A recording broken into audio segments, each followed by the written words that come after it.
Welcome back, everyone, to Democratic Defenders, where we take the complicated stuff in American democracy and make it, well, hopefully less complicated. My name is Rich Garling, and my co-host here is Tim Bagwell. And today Hi. we're tackling a surprisingly thorny question: who counts as a voter? And more importantly, why is the SAVE Act causing so much debate? So, Tim, tell us what's going on with the SAVE Act? Well, it looks like it's that. First of all, it's a Trump-inspired, another Trump-inspired mechanism for taking over the elections because they're running scared for the midterms, and this was a attempt to throw an administrative wrench into 10,000 administrative districts throughout the United States that implement voting, that manage voting in some way or shape or form, and by requiring all kinds of ID, especially for women, all kinds of verification of IDs um, and essentially gumming up the works. I think we interviewed a gentleman here a while back, the county clerk of Lake County, and he talked about how much it would gum up everything that they do if the SAVE Act were to be implemented.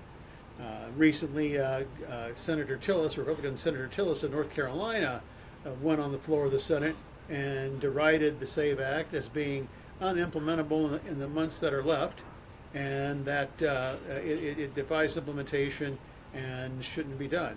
However, the question remains: if Trump doesn't get the SAVE Act, what's going to be his next move? So let me ask you this: you said what's going to be his next move. So what do you think would be what makes it so important that the SAVE Act itself get passed versus other things that he could possibly do? Well, let's see. You mean other things, specifically other things he might do, as opposed to what? The Yeah, SAVE like Act. what other things could he do? Well, when I first look at this question, I'm like, I reflected back on January 6th, and that mess. And that was a general election in which the Senate has to certify the election. The House and the Senate both had a role in certifying the election, and of the president, with the House already in position. This is just putting the House in position. We elect a new House, and there are various ways that members get sworn in. They went on their path to Washington, but essentially, if you've lost, you're not going back to your office.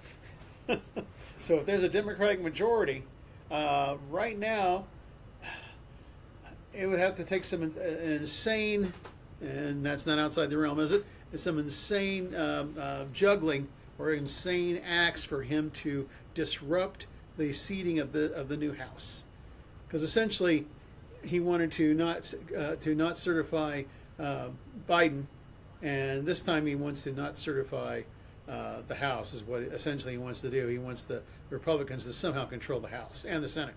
So how does he go about doing that if there's no SAVE Act to gum up the works? And Okay, how does he do that? well, How's he going to do that? as I reflect on it, well, he's got a number of obstacles. First of all, the courts hate him. The lower courts hate him, and a lot of lower court judges swear in the House, their local House members. So that's one interesting aspect of it. They're already sworn in, and they're not sworn in by the House. There's no, if the Democrats have a majority, Mike Johnson has no role in the House after that. But what I fear is the easiest targets, and I'm talking off the top of my head here, but what came to my mind was to arrest secretaries of state. To find a basis Rubio? to arrest. Huh? I know how to Rubio? do it. No. What Secretary of State are we talking about? What are we talking about? The state Secretary of States? Secretary of States, not state, not Yeah. not the Secretary of State, but the secretaries of state throughout the nation. Okay. To arrest them or to arrest key secretaries of state charging them with fraud, I guess, would be the deal. It's the easiest, to me, seems like the easiest target for the type of law enforcement that he has committed to him. He does not have a dictatorship level law enforcement that can enforce everything everywhere. But you can possibly arrest secretaries of state. I'm just speculating here. This is pure speculation. Right. Okay. Right. So But- let's go back. Let's go back to the SAVE Act for a second. Let's go Okay. back to the SAVE Act. What specifically does the SAVE Act do? What's it supposed to do? What is it he's trying to accomplish there? Specifically, what in the law is gumming up the works, as you said earlier? Well, the biggest thing I think is probably the qualification of female voters. That many of them have had the requirement that the name that they're registered under be the name on their IDs that they present. So if you've gotten Okay. married or divorced or having to change your name for some reason, and then you show up with a different, that ID doesn't match what the voter registration is, then you're not eligible to vote. And in terms of the number of Okay. women who just by marriage alone, putting together that paperwork is quite insane. Is administratively, So let's go back here just a little bit then. So But I'm hopeful the SAVE Act will not pass. what's not matching up? What's not matching up here is what I'm asking. Okay, and that my understanding, at least from what I saw of the law, was that okay, you have a birth certificate, okay, that has your given name at birth. Now, as a woman, you get married. You now have a married name. So those two automatically are not matching up. Your birth certificate says your maiden name. Your wedding certificate says your married name. But actually, So your I wedding guess you- certificate shows, no, there's a connection there because the wedding certificate shows that, let's say for you, it's you and Denise get married. Okay, it's going to show Denise with her maiden name and then with your name. Okay, and then it's an assumed name. Then now you got another piece of paperwork you have to do in order to change your name to the married name with the county, which is where it all happens. Well, and at. why does that take precedence over a passport? Why would that take precedence over a passport? Passport could face the I'm same not. name I'm not change. sure about that part. What I understand with the law is that they're not accepting marriage certificates as a form of, Right. to show the change in Well, identification. I'm just saying. So there's a I'm just problem saying- right off the bat. Yeah. Well, I'm just saying that how is it that because usually the passport takes precedence over almost everything except the birth certificate. The passport has been validated through a federal process already, and then but the name change could have occurred in the meantime, where and I'm actually not sure how that works when you leave the country newly married with your old passport. So that's an interesting question in and of itself. Right, and come But back it married. used- Yeah. Well, no. I had a niece who got married in Italy. Now, mind you, when she went to Italy, she had her maiden name.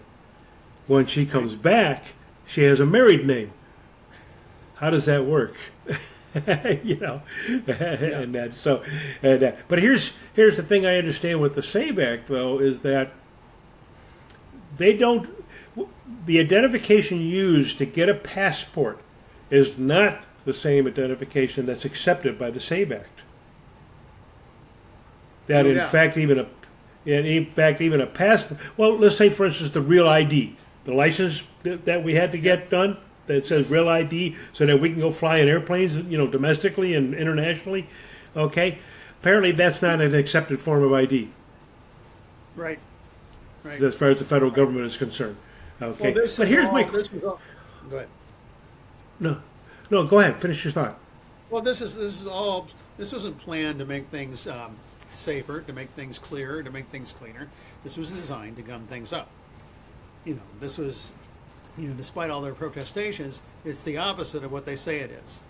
It is not an act to ensure that the only people who are eligible to vote are voting. It is an act to especially cause problems for Democratic voters. and minority voters. That's who they're after. Although I don't Yeah, think but it's I don't think their plan exactly pans out. It's one of those. It's one of those plans. But go ahead. no. I guess I'm looking specifically, providing specific information to folks as to okay, what exactly does the SAVE Act say? What exactly what things are they putting in the way of everybody? I mean, we can hypothesize about what the end result is going to be or what the real reasons for doing it, but until people actually understand what exactly is in their way, Well, so a form of identification is one of them. What else is going on there that needs to happen in order for somebody to vote? Because I could come in with all the forms of ID, to the polling place. So I got my birth certificate, I got my marriage license, I got the name change form that I had to do with the county. But for some oddball reason, that's not all acceptable. What's stopping me? What is blocking me from being able to vote? What's going on there? well, new federal regulations that had nothing to do with voting before. Voting is administered by the states, and this is an interference at the federal level. No, why is it up to the states? What gives them the power? The Constitution. Okay, all right. So the Constitution says that the states run the elections, right? Yes. Okay, and they decide who has the right to vote, who's eligible to vote. Okay, so what the SAVE Act seems to be doing is trying to put an extra check on there because Congress can vote on a law that specifically says that, okay, states, yeah, you get to decide who votes, but here are the rules that you have to follow in order to do it. Mm-hmm. And one of those rules could be that you got to check citizenship, which is already there. That's by the way, I think assumed. There's no real specific law that says this, but it's assumed. There are certain things in various amendments and in the Constitution itself that basically says that hey, you got to be 18 years old to vote. You got to be you cannot deny somebody the right to vote based on their race, based on their sex. You can't have a polling tax. Those are specifically enumerated in the Constitution. So long as the state is following those qualifications, they're okay. But it also says that any other laws that Congress decides that they're going to pass to govern this. And so one of them could very well be, hey, you got to check for citizenship. Okay? So what's the problem with checking for citizenship? This is the roadblock I think I'm talking about, Tim, because, all right, I've got my birth certificate, I've got my real ID, I've got my passport, I've got a marriage certification, I got all of these damn documents to prove who I am. But yet I get stopped because the federal government, and this is something that the county clerk from Lake County came up with, is that they're going to have to suddenly check a database at the federal level with the list of all the citizens in the country. Correct. And the courts have so far come out against this database because the thing is so sloppy. At least 12 times. It's yeah, and it's because it's so sloppy. It's that the whole database is just totally inaccurate. It's literally filled with not just citizens but also all of the immigrants who are in the country today. This is what this database was first made up for, was to check for immigration status, not citizenship. And so it's algorithms are all off. One example I found out was that if say for instance my wife and I had a hyphenated last name, the algorithm's not set up for, nor is the data cells set up for a hyphenated name. It won't accept it. So now all of a sudden you don't exist. Yep. Yeah. Yeah, so that's what I'm leading to here. The big problem that we're going to really have is that they create this database. They make each of the election judges at all of the polling places in Lake County, Illinois, or in St. Louis County, or whatever county you want to go to, okay, and they make them look up all this information on that database that has totally inaccurate information. And even though you've got all of the identification that you could possibly have, you're stopped from voting because their database is screwed up. Right. Right. And that's what I'm getting down. That's what they're, when you say they're gumming up the works, that's where the real gumming up happens. Right. You know, because all of this information is available to you. I mean, you can get, you know, your birth certificate, you got your license, your passport, you got all of that stuff.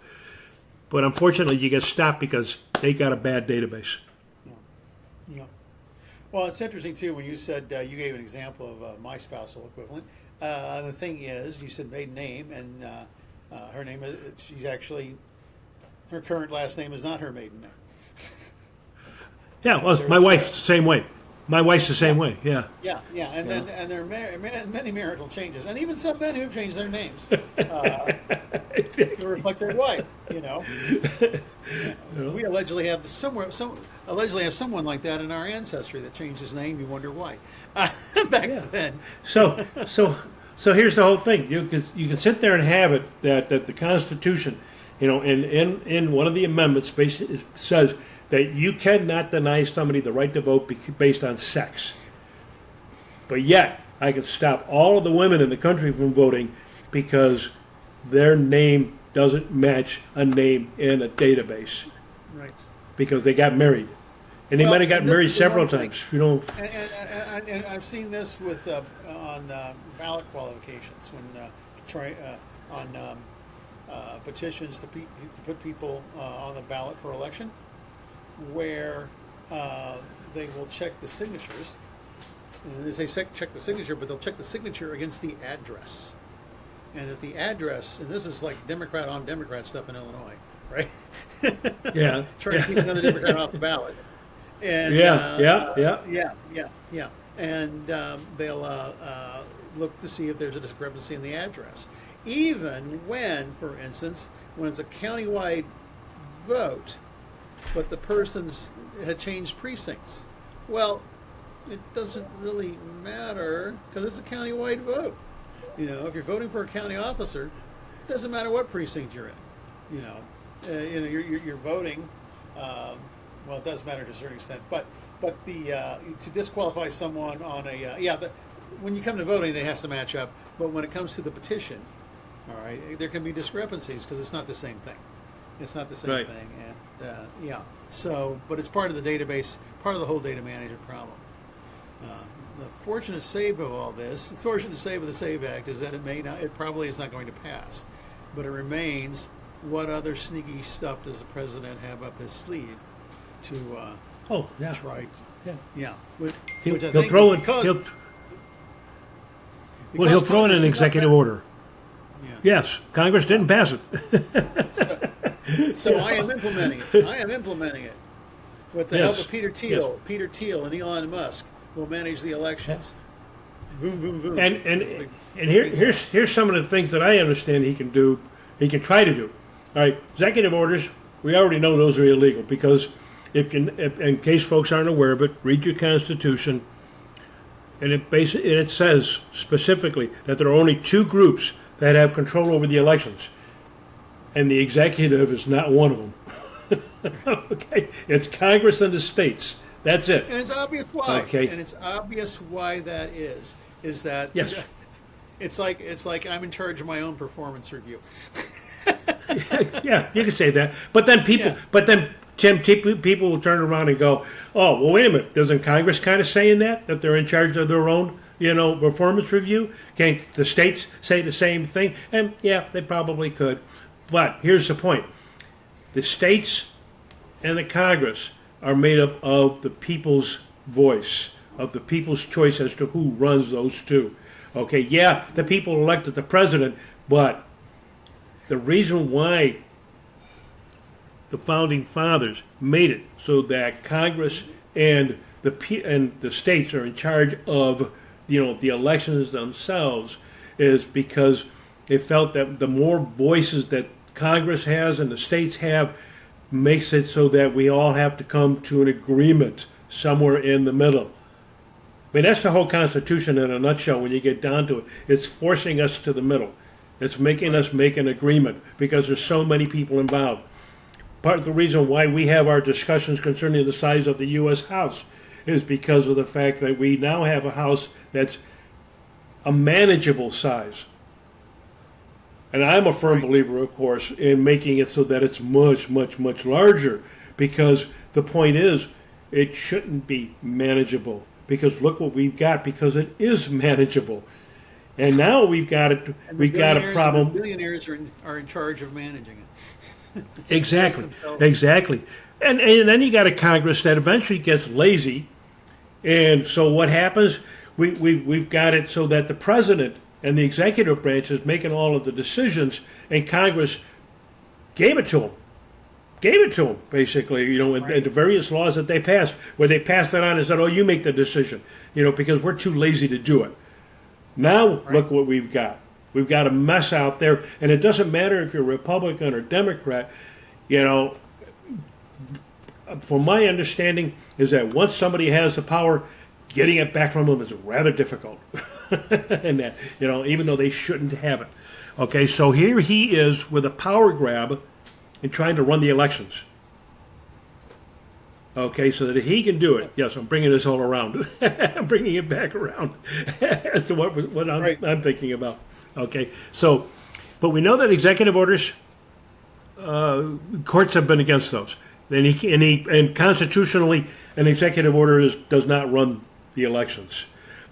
He can pressure Congress in two ways. One, with laws, and well, actually, yeah, it's funny with this SAVE Act. What was it? The recent Housing Act that just got passed by Congress. Yes. All right. Now, I found that fascinating the way he was trying to pressure Congress with, well, I'm not going to sign it. And I think somebody finally come up and whispered in his ear, if you don't have it signed in 10 days, then it automatically passes. Okay? And now he has another tool available to him, and it's called the veto. Had he just simply vetoed the Housing Act, Congress would have been, they couldn't do anything because it requires a 2/3 vote to override the veto. Right. Well, they don't have that. All right, but now it's all on Trump because he just vetoed a very popular law that's supposed to help solve the housing problem, and quite honestly, I'm not real sure what everybody's all up in arms about when it comes down to housing because of the fact that our population is going to be dwindling. By the end of the century, they're estimating that let's put it this way: before the end of the century, the world population will have peaked and will start to drop. And so thereafter, there'll be plenty of houses available, and that Well, but So the housing stock is of the quality. Things deteriorate faster than what we. well, they do. Yeah. They do. But then the other thing is too is that he has the elections in which to pressure Congress because he can sit there and tell these Republican office holders that I'll run somebody against you, and he's lately been very good at doing that and winning, and that's one way he can pressure them, to try to pass the SAVE Act, by threatening to vote him out of office. It's not. No, it's not it's gonna not. Yeah, It's not going to pass. But the thing is that what is his other shenanigan? I postulated out of my head there. But look what he tried in the past. Well, see, the thing about the presidential his attempt to seize power on January 6th was that it was certifying his election, certifying the election of the president. right. Vice president. Biden's election. Yeah. Now, 435. We're talking 435 House seats plus. I'm not sure. Is 2/3 of the Senate is probably up for grabs, or maybe a third. No, 2/3. 1/3. Yeah, it's a 1/3. Yeah, 1/3 of the Senate's up, and so it's like 33. And Exactly. yeah. And so you have about almost 500 seats up for grabs, and unlike the manipulation. So what he did before is he tried to manipulate key electoral college states by tweaking by going to heavy counties like Fulton County in Georgia, or in Detroit, the city of Detroit. He tried to manipulate at that level, but you got 5 states you're tweaking with, maybe, right? It was five or 7 states. 5 states you're tweaking with, all right, as opposed to all these congressional races. He can't possibly, say, yeah, it's that one, no, this one that's not certified, but now it's certified. Because there's going to be some close races, maybe. So he cannot possibly do the same thing. But if the rat is cornered, what does the rat do? Is what I'm asking. Fights back. Yeah. Well. Yeah. Yeah. But what? Yeah. But lashes out more likely. More likely lashes out. Yeah. And, well, fighting back, lash out, same thing. Yeah. And so but, I don't know. I don't know exactly what that looks like in terms of this. But I know this. Well, it's going to be crazy ass. I think. Well, here's the thing. I think there's some things that in his bag of tricks that we're not aware of yet, but we do know some of the things he's tried to do, restricting mail ballots, for instance, making it so that the post office, he was going to force the post office to check this database out that what I was talking about earlier. Yes. Okay, in order to make sure that any mail-in ballots, these people were legally able to vote. And then I'm thinking the post office is probably looking at this and going, we're busy enough for crying out loud without having to check this crap out. Okay. Plus, he's a hypocrite because he votes by mail. and he's going to sit there and make it so that he disenfranchises all of the people in the military who are serving overseas who vote by mail. Okay. And all that. I think I don't know how this would work, but this comes to mind. Because the machinations they're trying to do with numbers, and I'm thinking, is this some sort of subprime voting scheme? Remember, we had subprime mortgages. All right, now we're trying to create an environment of subprime voting, where your vote really doesn't count. You think you have a vote, but your vote doesn't count. So the investment you have isn't the investment you thought you had. You thought you were an American with the right to vote, and you show up and you don't. It's like cashing the check at the bank and it's not there. This is subprime voting. That's an interesting. The SAVE Act is subprime voting, and an attempt at they're trying to manipulate the numbers, jimmy the numbers around, so that they'll be able to create this win. Exactly. There's a model that goes back to Wall Street somehow. I'm not sure exactly how, but it feels suspiciously similar to this number and this number, and this database and that database, and then we'll jiggle it around, and the post office, and then whoever was supposed to be in charge, all the different places, all the different databases that were supposed to do all this, and all the different qualifications that it was supposed to do. It was so let's not be surprised then, I guess, Tim, if he tries to declare an emergency. Exactly. Of some sort. I can see him trying to pull that one, and he'll use, suspension is about the only thing he has, is to suspend. Yeah, suspend it. Say, declare it as an emergency of some sort. And of course, he doesn't want to suspend in red states. He wants to suspend in blue states. Right. Let the red states vote, but the blue states can't. He'll talk about creating more division in the country. The so-called uniter. Well, and talk about finding where the money lies, and that's in the blue states. Yeah, exactly. Exactly. Yeah. There comes a point in which the contract is broken, and you walk away with the chips.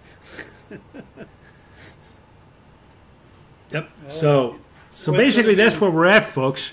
That's where we're at. We're at November 3rd. That's going to be very, very, very interesting, and things running up to November 3rd. And that basically means people need to get out there and vote, no matter what. Just go and vote. And if they try to stop you every step of the way, just keep going out there and letting them know this ain't going to happen, folks. We are going to vote, whether you like it or not, because we get to choose who leads us. He does not. No one individual should ever have the right to choose who will lead and who will not. That's not what happens in this country. You know, you may disagree with the Democrats, you may disagree with the Republicans, but you've got that right to do that. Yeah. And you need to continually practice it in so many different ways that we're given the opportunity. Hey, I'll give you one opportunity that people have a tendency to not like to do, and that's jury duty. Oh, Yeah. how people hate doing jury duty. But you know something? I would much rather be able to convince one individual of my peers on a 12-person jury that I'm right than to have to convince some person in a black robe who gets paid by the government that I'm right. Okay, and that it is the wildest thing, and I also want to be on that jury that decides whether or not the government really is correct in bringing charges against someone. That is a basic right that we all need to protect wholeheartedly. Right. Right. You know, Right. and there's too many people out there who, they don't like the idea of going on jury duty. And it's like, okay, yeah, it can be kind of a pain in the ass, but it's a good So- pain. I haven't had a chance to read his book yet. Brian Tyler Cohen has a book out called The Day After. What Democrats have to do the day after they win back the House and the Senate. And the 435 isn't in there, and I can see why the 435 increase is not going to happen for at least one more cycle because it takes some work, But increasing the It'll take a little while. But the impeachment, the question is that he will have declared a state of national emergency. He will have lost, and then we will still, in many ways, be in a state of national emergency because we will need to impeach, and he'll give us god awful good reason with his emergency order. He'll give us, although we have everything else we ever convicted him of. Just stacks still on the books. You vote on it again, and then the nail in the coffin, if you will, is the emergency order to attempt to suspend the elections. So let me ask you this: Does Mr. Cohen happen to mention? Well, okay. In my honest opinion, the very first thing the Democrats are going to need to do, should they win control of the House and the Senate, is to know how to count. Yeah. Think about it. All right? Yeah, you may have won the House, you might have won the Senate, but do you have a veto-proof majority? Exactly. Okay, do you have enough votes to convict without having to go to the Republicans, for instance? Because if you don't have that, then guess what? Your whole strategy is going to have to change as to how you want to do this. Well, we'll let Fetterman come under a leash like he should, instead of being this, Fetterman needs to resign. Yeah. That guy is, I don't know. Yeah, he's a problem. He's a problem for the Democrats. So, but hopefully he's a problem for himself at times. Yeah. So, another thing, now this is much more for 2028, but a problem that the great president made a mistake of doing is Obama was taking people out of the House and Senate to fill cabinet positions. Yes. Leave these We people gotta quit alone. Exactly. Leave them right where they're at. That's where we need them. Too much risk. Too much risk. There's plenty of people available outside of Congress, that can fill those, can be his cabinet. Yes. John Kennedy. I was just watching a special on John F. Kennedy. All right, and not the John Kennedy from Louisiana, who's a piece of work. All right, but John F. Kennedy, our late president, when he created his first cabinet, it was a mix of party people, and that most of them were liberal, by the way, because back in those days, liberals and conservatives were involved in both parties. In fact, the biggest pain in the ass for the Democrats back then were the Dixiecrats. Because those people, were very conservative, and they didn't want civil rights. They didn't want a lot of different things, and they kept on holding up Kennedy's stuff. A big supporter at that time of the Voting Rights Act was Senator, and I can't remember his name, from Illinois, The old man from Illinois, Republican. Dirksen, You know it. Dirksen. Everett Yes. Dirksen. He was a big supporter of voting rights. You know. Yes. And yeah. You know. Yeah. Because he was from Well, Illinois. that's He knew he needed Republican votes. yeah, because people aren't aware of the fact that it used to be, today we've got, Democrat versus Republican, and neither side wants to meet with you. Back in those days, each political party had its liberal wing, its moderate wing, its conservative wing. Okay, and so there was always this mix of people, which is why we were able to put together coalitions, bipartisan coalitions, so much easier because of the fact of this mix. They didn't all belong to one party. They belonged to both parties. Exactly. Okay, that disappeared when the Voting Rights Act got voted in. That started to disappear. Johnson himself even famously said that they just handed, the South the is Republican Republicans. Party, and at the South over to the Republicans because of the Voting Rights Act. And literally that's what happened. He was so correct in that area there. So that today, It had to be done. He knew it had to be done. yeah, oh exactly. That but now we've got a Supreme Court that's done everything it can to whittle it away, to make it so that it's basically a moot point. And so these are things.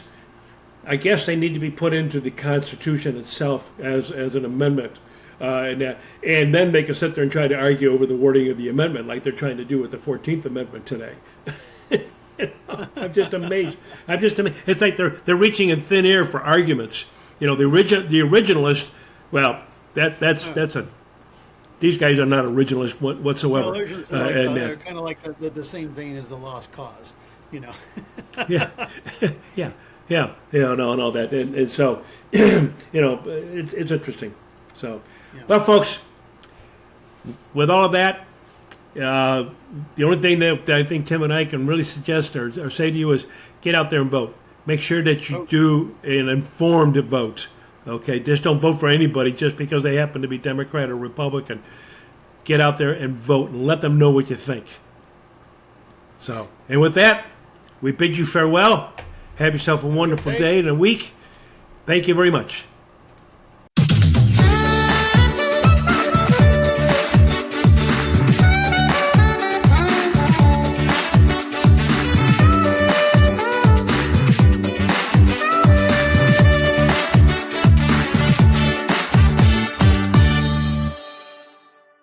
Thank you for watching this episode of Democratic Defenders. For more from Rich and Tim, go to our Substack pages at richgarling.substack.com and timbagwell.substack.com, or look us up on YouTube.